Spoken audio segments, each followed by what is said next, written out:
देखिए सब नाम सेम है, डायबिटीज टाइप 1 और टाइप 2। डायबिटीज बहुत कॉमन है, but diabetes type 1 is some different disease than diabetes type 2। अब टाइप 2 मतलब किसी की शुगर कम हो गई तो शुगर ज़्यादा हो गई किसी की, जितना होना चाहिए 250 mg/dL से ज़्यादा अगर शुगर आपका रहने लगे लगातार लंबे समय तक, तो that is what is called diabetes. और अगर यही वाली समस्या छोटे बच्चों में हो जिनकी ग्रोथ अभी बाकी है 18 साल से कम में, और दवाई लेने से भी उनका शुगर कंट्रोल नहीं आ रहा है, तो मेडिकली उसे बोल देंगे टाइप 1, राइट। तो टाइप 1 में बच्चे इन्वॉल्व हैं जिनकी ग्रोइंग पीरियड ख़त्म नहीं हुई है। टाइप 1 में दवाई का कोई फ़र्क नहीं पड़ेगा और उनका शुगर बढ़ा रहेगा। तो दैट इज़ हाउ मेडिकली इसको डिस्टिंग्विश करते हैं। लेकिन क्या इसमें जो सबसे बड़ी बात है, दोनों का कारण अलग है, इसलिए दोनों नाम सेम होते हुए दो अलग बीमारियां हैं। टाइप 1 को बोला जाता है ऑटो इम्यून डिजीज। ये बात समझने वाली है। ऑटो इम्यून डिजीज मतलब हमारी जो इम्यूनिटी है वो ऑटोमेटिकली हमारे अच्छे सेल्स को ही अपना दुश्मन मान के उसको अटैक करती है, राइट। जैसे हमारे पेनक्रियाटिक बीटा सेल है। एक सिंपल बात याद रखिए, आपको समझ आ जाएगी बात, टाइप 1 और टाइप 2 के बीच में फ़र्क, और सारा खेल भी समझ आ जाएगा। हमारे पेनक्रियाज हैं, पेनक्रियाज से इंसुलिन बनता है, सबको पता ही अब तक। लेकिन इंसुलिन बनाता कौन है, वो वर्कर कौन है, उसका नाम है beta cell. Beta cell insulin बनाता है। और बीटा सेल में जो रिंग, अगर उसको माइक्रोस्कोप के अंदर रखेंगे तो 17 रिंग दिखेगा, 17 रिंग, राइट। अब जो एनिमल प्रोटीन है, खासतौर पे डेयरी प्रोडक्ट है, उसका जो प्रोटीन है, राइट, सो केसीन जिसका नाम है, उसको अगर आप लेंस में देखेंगे तो वो भी 17 रिंग दिखेगा। इसीलिए जब भी आप जो लोग दूध पीते हैं तो स्टमक क्या करता है, 17 रिंग को तोड़ देता है और एक एक रिंग करके अलग अलग कर देता है। अब वो सिंगल रिंग ब्लड में जब खुलता है तो जाके बॉडी उसका कोई काम ला सकती है। जिस तरह से आपके पास पहले ईंटें आती हैं, फिर आप उसको जोड़ के दीवार बनाते हैं। अगर दीवार पूरा का पूरा आएगा तो वो हमारे शायद काम में नहीं आएगा, छोटे छोटे टुकड़ों को अपने हिसाब से हम लगाते हैं, तो बॉडी भी ऐसे ही करता है। तो प्रोटीन या सच जब हम खाते हैं, वो उसका सोर्स कुछ भी हो सकता है, वो प्रोटीन बॉडी के लिए काम नहीं आ सकता, इसीलिए स्टमक उसको ब्रेक डाउन करता है। लेकिन जो गाय का दूध है या फॉर्मूला मिल्क है, ये ह्यूमन बीइंग के लिए नहीं बना।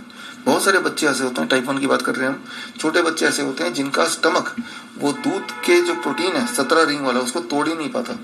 बिना टूटे वो 17 रिंग ब्लड में अगर घुल जाए तो अब वो हमारा जो बॉडी के लिए वो 17 रिंग एक मुसीबत बन जाती है।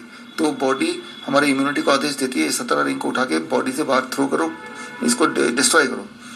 लेकिन मैंने आपको अभी बताया कि हमारे बॉडी में अपने खुद के सेल, बीटा सेल, वो भी 17 रिंग के होते हैं। तो बॉडी ने कमांड दिया इम्यूनिटी को, सोल्जर्स को, कि जहाँ भी 17 रिंग दिखे उन सबको उड़ा डालो। मान लो मैं आपको बोलता हूँ कि आप एक पुलिस वाले हैं, आपके पास हाई कमांड से फोन आता है कि आपके एरिया में चोर आ गया है, मार डालो उसको। आप बोलेंगे कैसे पता चलेगा चोर, तो बोलेगा कि वो चोर की बड़ी बड़ी मूछें हैं। तो वही होता है कि ब्रेन ने बोला इम्यूनिटी को 17 रिंग वालों को उड़ा डालो। तो 17 रिंग वाले सिर्फ आपके दूध के प्रोटीन ही नहीं है जो एनिमल प्रोटीन है, 17 रिंग वाले बीटा सेल भी हैं, तो भी मारे गए।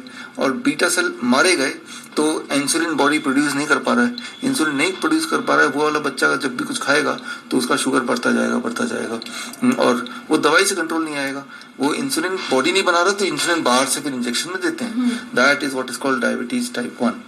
हाँ, क्यों होता है तो ये आपने ऑटोमेटिक अंदाजा लगा लिया कि आपने कुछ ऐसी चीज़ खाई, खासतौर पे एनिमल प्रोटीन बच्चे अगर लेते हैं तो एनिमल प्रोटीन हो, अंडे हो, मीट हो, मछली हो, डेयरी प्रोडक्ट हो, ये सारी चीज़ें ऑटो इम्यून रिएक्शन ट्रिगर करती है, जिससे हमारे पेनक्रियास के बीटा सेल मर सकते हैं या मर जाते हैं। तो एक तो ये है रीज़न। दूसरा, पैक्ड एंड रिफाइंड फूड है, बिस्किट है, ब्रेड है, नमकीन है। आप देखेंगे अभी आजकल के बच्चे इसकी क्वांटिटी काफ़ी ज़्यादा लेते हैं, तो ऐसे में भी ऑटो इम्यून रिएक्शन ट्रिगर हो सकता, तो हमारे बॉडी में ऑटो इम्यून रिएक्शन ट्रिगर कर देते हैं। तो ये सारी चीज़ें मिला के it causes a situation in the body which we call as diabetes type. Solution prevention से आता है। पहली बात तो जो बच्चों के पेरेंट्स देख रहे हैं, तो मैं आपको ये बताना चाहता हूँ कि छोटे बच्चे हों, कितने भी छोटे हों, चाहे वो 1 साल के हों, 2 साल के हों, 5 साल के हों, 10 साल के हों, 15 साल के हों, किसी को भी डेयरी प्रोडक्ट नहीं देना है। दूध, दही, लस्सी, मक्खन, घी, पनीर, छाछ, right, number 1। Number 2, animal protein, meat, अंडा, ये सब चीज़ें अवॉइड कीजिए। कभी कभार ले लिया जो लेते हैं तो अलग बात है, लेकिन रोज़ का नहीं। हफ्ते में एक बार टेस्ट के लिए वो अलग बात है, कहीं चले गए शादी में कुछ ले लिया अलग बात है, but not as a food, not as a daily routine, that is the first thing. और similarly all kind of packed and refined food, biscuit, bread, नमकीन वगैरह, कभी किसी के बर्थडे में चले गए केक खा लिया अलग बात है, लेकिन रोज का काम है रोज एक पैकेट बिस्किट खाना, रोज एक पैकेट नमकीन खाना, रोज ब्रेड सैंडविच बनना, ये सारी चीज़ें बंद करना होगा। Number 3, sunlight. आजकल देखिए हमारे पास तो इतने सारे पेशेंट्स के क्वेरीज आती हैं, खास तौर पे पिछले 1 साल में बच्चों को घर में बिठा दिया, कोई सनलाइट नहीं है, कोई फ्रेश एयर नहीं है, तो अब डायबिटीज़ की समस्या बच्चों में और बढ़ गई। तो आपको ये देखना है कि रोज़ आपका बच्चा धूप में जाए, 1 घंटा खेले, तो ये सारी चीज़ें हैं जो प्रिवेंशन के तौर पे काम आएगी। और इसके अलावा सबसे इम्पोर्टेंट बात, सोल्यूशन की बात आप कर रहे हैं, किसी को हो ही गया डायबिटीज़ टाइप 1, तो पहले तो पता कैसे चलेगा? पता ऐसे चलेगा कि वो कमज़ोर होने लगेगा, उसका वेट लॉस होने लगेगा, वो बार बार यूरिनेशन के लिए जाएगा, टॉयलेट में जाएगा, और उसका यूरिन के चारों तरफ की चींटियाँ इकट्ठे होने लगेंगी। मतलब बॉडी में जब शुगर की लेवल एक लेवल ज़्यादा होता है तो बॉडी उस शुगर को एडजस्ट नहीं कर पा रही, यूटिलाइज नहीं कर पा रही, तो क्या करती है, यूरिन के रास्ते उसको भेज देती है। और वो जो शुगर है, वो शुगर जब टॉयलेट में होगा तो चीनी, आप यहाँ कुछ चीनी डाल के देखिए थोड़ी देर तक, आप देखेंगे चींटियाँ इकट्ठे होने लगेंगी। तो ये एक इंडिकेशन है कि डायबिटीज़ टाइप 1 की समस्या उस बच्चे को, फॉर दैट मैटर किसी को भी, अगर जिसको भी ऐसा होगा, कमज़ोरी फील होगी, वेट भी लॉस होगा, ठीक है ना, इस तरह के, कभी कोई बच्चा फेंट भी हो सकता है, तो तब ब्लड शुगर चेक करेंगे तो 500 मिलेगा, 600 मिलेगा, या ग्लूकोमीटर में रिकॉर्डिंग ही नहीं आ रही, ऐसे मिलेगी, तो दैट मीन्स कि बच्चे को डायबिटीज़ टाइप 1 हुआ है। तो ऐसे में सोल्यूशन क्या है, इस पर आते हैं कि पहले तो पता कैसे चलेगा, वो ऐसे चलेगा, आज HbA1c टेस्ट कराएंगे तो 9, 10, 11, 12, 13, 14, 15 इस तरह का आएगा, राइट। 8 से नीचे आ जाए तो ठीक है, 8 से ऊपर आ जाए तो गड़बड़ है, राइट, HbA1c।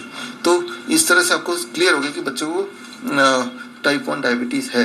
या फिर वो लोग जो ऑलरेडी टाइप 1 डायबिटीज़ के पेशेंट है, जो कुछ सालों से, कुछ समय से इंसुलिन ले भी रहे हैं, तो उनको भी सोल्यूशन क्या है, चाहे आप अभी डिटेक्ट हुए हो, चाहे आप ऑलरेडी टाइप 1 हो फॉर लास्ट फ्यू ईयर्स, आपको करना क्या है, आपको करना सिंपल है, आपको DIP डाइट ऑलरेडी पता है, उसमें 2 चीज़ें ऐड कर लीजिए।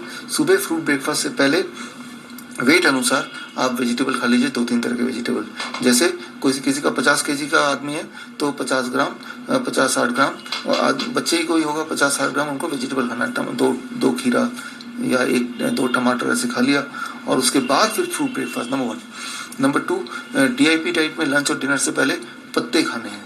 कितने पत्ते खाने, दोबारा आपके वेट के अनुसार, पत्ते, मूली के पत्ते, पान के पत्ते, तुलसी के पत्ते, पुदीने के पत्ते, धनिया के पत्ते, पालक के पत्ते, 3-4 तरह के पत्ते ले लिए अपने वेट अनुसार। मान लो 30 kg का बच्चा है तो 30 ग्राम पत्ते, राइट, चबा चबा खा लिए 3-4 तरह के। डिनर से पहले भी 30 ग्राम पत्ते चबा चबा, डिनर वही DIP डाइट के अनुसार, राइट। और जो प्लेट 2 है वो सिर्फ डिनर पे लेंगे, लंच में नहीं लेंगे, लंच में वो सलाद लेंगे और पत्ते लेंगे। तो जैसे ही आप ये बच्चा करेगा, और धूप में बच्चे को जाना जरूरी है, 1 घंटा खेलना जरूरी है। जब बच्चा खेलता है, एक्सरसाइज करता है, तो that is called invisible insulin, तो वो भी इंसुलिन बनाने में हेल्प करता है। तो जैसे, और जो डेयरी प्रोडक्ट वगैरह छोड़ना है वो तो DIP डाइट में जाहिर सी बात है। तो जैसे ही बच्चा ये करेगा, याद रखिए जो लोग इंसुलिन ले रहे हैं उनको इंसुलिन की मात्रा लगभग 50% उसी दिन ड्रॉप करनी पड़ेगी, नहीं तो हाइपोग्लाइसेमिया हो जाएगा, क्योंकि बॉडी में इंसुलिन बना रहा है, आप भी ऊपर से दे रहे हो, तो आपको चौकन्ना रह के इंसुलिन देना है, इंसुलिन कम देना है, लगभग 50%। और यही टाइप पे बच्चा रहेगा लगातार 3 महीने, 4 महीने, 5 महीने, तो इंसुलिन डिपेंडेंसी कम होती जाएगी, कम होती जाएगी, कम होती जाएगी। और हमारे बहुत सारे ऐसे बच्चे हैं जो एक टाइम पे डायबिटीज़ टाइप 1 पेशेंट थे, और यहाँ तक भी ऐसे बच्चे हैं जो 7 साल रहे, फिर इस डाइट पे आके कुछ महीनों में पूरी तरह ठीक हो गए। तो आप भी ठीक हो सकते हैं अगर कोई ऐसा बच्चा है विद द स्मॉल इंडिकेशन जो मैंने बताया। इसको पूरी तरह समझने के लिए आप हमारी एक किताब पढ़िए, 1 question that can save your life. ये bishrup.com में जाएंगे तो फ्री ई बुक सेक्शन में क्लिक करेंगे तो ये किताब आप फ्रीली डाउनलोड कर सकते हैं। उसमें हमने बहुत सारे बच्चों के टेस्टिमोनियल दिए हैं, और रिसर्च पेपर मैंने डाला है डायबिटीज टाइप 1 क्योर का। आपका जो डॉक्टर है वो बोलता है कि टाइप 1 ठीक नहीं हो सकता, ये पहली लाइन होती है कि जीवन पर बच्चे को इंसुलिन डिपेंडेंट रहना पड़ेगा, जबकि ऐसा नहीं है। हमने देखा है बहुत सारे बच्चे हैं हमारे जो ठीक हुए हैं और ठीक हैं और सालों से ठीक हैं, राइट। तो ठीक हो सकते हैं। अगर कोई बोलता है बच्चा ठीक नहीं हो सकता, इंसुलिन डिपेंडेंट रहना पड़ेगा, तो प्रॉब्ली वो झूठ बोल रहा है। देखिए बच्चों में होता है, बच्चा कभी ना कभी बड़ा होगा तब भी वो टाइप 1 नहीं रहेगा, अगर वो इस टाइप पे नहीं रहेगा तो। ये शुरू होता है बच्चों में, राइट। जब आपकी ग्रोइंग पीरियड होती है ना, इसमें एक चीज़ आपका सवाल का जवाब दे देता हूँ। होता क्या है कि जब उसके पेनक्रियास में अटैक होता है तो बच्चा ग्रो कर रहा है, लेकिन उसके पेनक्रियास का साइज उतना ही रह गया। बच्चा 10 साल का था तब टाइप 1 हुआ।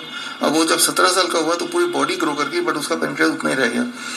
अब पेनक्रियास जब उतना ही रह गया तो पेनक्रियास अगर फुल्ली काम करेगा तब भी पूरे बॉडी के लिए जितने इंसुलिन चाहिए उतना नहीं बना पाएगा, क्योंकि pancreas is a factory of producing insulin, right. तो ये एक मिसमैच बन गया। इसीलिए अगर कोई बच्चा हमारे पास आता है जो ऑलरेडी 2-3 साल इंसुलिन पे है, तो हमें ये समझ आ जाता है कि बच्चा तो ग्रो हुआ होगा 3 साल में, लेकिन उस 3 साल में पेनक्रियास कंपैरेटिवली ग्रो नहीं हुआ होगा। अब हम अपनी डाइट से उसके पेनक्रियास को 100% एक्टिव कर भी दें, तब भी उसके छोटे होने की वजह से, पेनक्रियास के साइज के छोटे होने की वजह से पूरी इंसुलिन प्रोडक्शन नहीं दे पाएगा शायद उस बच्चे को जितने बॉडी की जरूरत है। तो ऐसे में अधिकतर हमारे केसेस ऐसे होते हैं कि जो बच्चा 50 यूनिट ले रहा था वो 5 यूनिट लेने तक तो अटक जाता है, लेकिन 5 यूनिट नहीं छूटता है उससे, तो 5 यूनिट लेते रहना पड़ता है जीवन भर। ऐसे ज्यादातर बच्चे होते हैं। बहुत सारे ऐसे होते हैं जो पूरा छूट भी जाता है, लेकिन कहा तो 50 यूनिट बच्चा ले रहा था, दिन में 4 बार ले रहा था, फिर भी हाइपोग्लाइसेमिक हाइपरग्लाइसेमिक बहुत सारे प्रॉब्लम हो रही थी, और कहाँ सिर्फ 5 यूनिट एक बार लेके काम चल रहा है। तो ये पक्का मैं बताता हूँ कि आप बच्चा जितना भी इंसुलिन ले रहा है, जो मैंने अभी डाइट बताया वो डाइट मॉडिफाई करने के से, वो लाइफस्टाइल में चेंज लाने से बच्चे की इंसुलिन पे डिपेंडेंसी फ्रैक्शन रह जाएगी, बहुत थोड़ी रह जाएगी, और कभी कभी जीरो भी हो सकती है।